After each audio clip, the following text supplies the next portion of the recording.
अब देखिए, पाकिस्तान की राजधानी इस्लामाबाद में अमेरिका और ईरान के बीच लगभग 21 घंटे की बातचीत हुई, लेकिन पूरी दुनिया में सिर्फ इस बात पर चर्चा हो रही है कि आखिर इस्लामाबाद में यह बातचीत क्यों टूटी।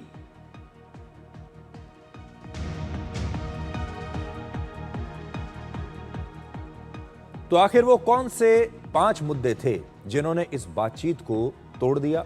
बहुत जल्दी से संक्षिप्त में, आसान भाषा में हम आपको बताते हैं कि इस्लामाबाद में जो बातचीत हुई वो सफल क्यों नहीं हुई। तो पहला मुद्दा यह है कि स्ट्रेट ऑफ हॉर्मूज पर नियंत्रण किसका होगा? दुनिया का लगभग 20% तेल इसी रास्ते से आता है। ईरान इस पर अपना कंट्रोल नहीं छोड़ना चाहता और अमेरिका ने यह शर्त रखी कि यह रास्ता पूरी तरह से खुला होना चाहिए और ईरान इस पर किसी से भी कोई टोल नहीं वसूल सकता। ईरान के लिए यह उसकी सबसे बड़ी रणनीतिक ताकत है, क्योंकि इसी के जरिए वो पूरी दुनिया की तेल सप्लाई पर दबाव बना सकता है। इसलिए वो हॉर्मूज से अपना कंट्रोल हटाएगा नहीं। और ये पहला मुद्दा था। अमेरिका चाहता था कि हॉर्मूज को तुरंत खोलो और ईरान ने कहा कि हम नहीं खोलेंगे और हमारा कंट्रोल हॉर्मूज पर रहेगा। हम तय करेंगे कि हॉर्मूज कब खुलेगा। दूसरा, ईरान के पास लगभग 400 किलोग्राम यूरेनियम है। इसे प्रोसेस करके ईरान कभी भी 10 से 11 परमाणु बम बना सकता है। अमेरिका की सबसे बड़ी शर्त यह थी कि ईरान अब कभी परमाणु हथियार नहीं बनाएगा और इसके लिए उसे ये सारा यूरेनियम अमेरिका को सौंप देना चाहिए। लेकिन इसके जवाब में ईरान ने कोई वादा नहीं किया।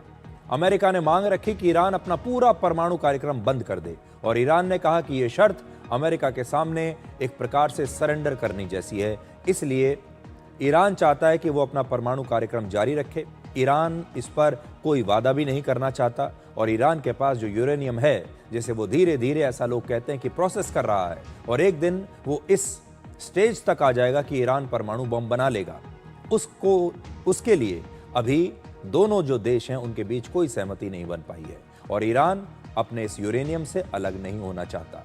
वो इस यूरेनियम को सौंपना भी नहीं चाहता अमेरिका को या फिर किसी और देश को। तीसरी बात, ईरान के लगभग 2.5 लाख करोड़ रुपए के एसेट्स विदेशों में जब्त कर लिए गए हैं। ईरान चाहता है कि यह पैसा उसे तुरंत वापस मिलना चाहिए, लेकिन अमेरिका इसके लिए तैयार नहीं है। ईरान के जो फ्रोजन एसेट्स हैं दुनिया के अलग अलग देशों में, ईरान कह रहा है कि पहले ये सारा पैसा हमें दीजिए, इसे डी फ्रीज कीजिए और उसके बाद ही हम बातचीत करेंगे। चौथा, ईरान 40 दिनों के युद्ध में हुए नुकसान का पूरा मुआवजा चाहता है। इस युद्ध में ईरान को 13.5 लाख करोड़ रुपए का नुकसान हुआ और उसके लगभग 3,500 लोग मारे जा चुके हैं। लेकिन अमेरिका ने मुआवजे पर कोई भी स्पष्ट जवाब नहीं दिया कि वो कितना मुआवजा देंगे भी या नहीं। और 5वीं शर्त ये थी कि लेबनान में युद्ध विराम पर कंफ्यूजन अभी तक दूर नहीं हुआ है। ईरान चाहता है कि इस युद्ध विराम में लेबनान को भी शामिल किया जाए और उस पर हमले बंद होने चाहिए। लेकिन इजराइल लगातार लेबनान में हिजबुल्लाह पर हमले कर रहा है।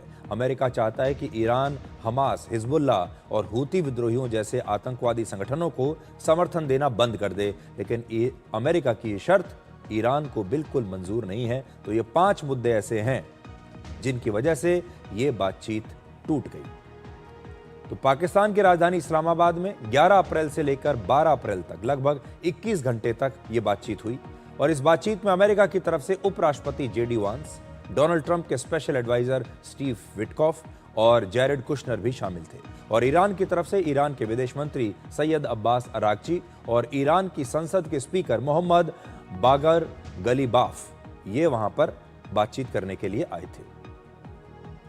अब ईरान का आरोप है कि अमेरिका ने बातचीत के दौरान बार बार अपनी शर्तें बदली और आखिरी समय पर अमेरिका ने ईरान पर दबाव बनाना शुरू कर दिया। ईरान के विदेश मंत्री ने सोशल मीडिया पर लिखा कि 47 वर्षों में पहली बार अमेरिका और ईरान के बीच इतने बड़े स्तर पर सीधी बातचीत हुई, लेकिन अमेरिका के सख्त रवैये की वजह से यह बातचीत फेल हो गई। उन्होंने कहा कि जब हम समझौते के बिल्कुल नजदीक थे तो अमेरिका अपनी शर्तें बार बार बदलने लगा और हम पर दबाव बनाना उसने शुरू कर दिया।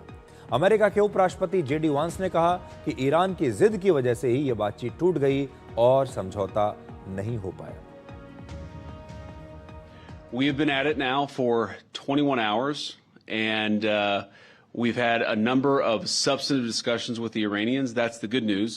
The bad news is that we have not reached an agreement, and I think that's bad news for Iran much more than it's bad news for the United States of America. So we go back to the United States having not come to an agreement.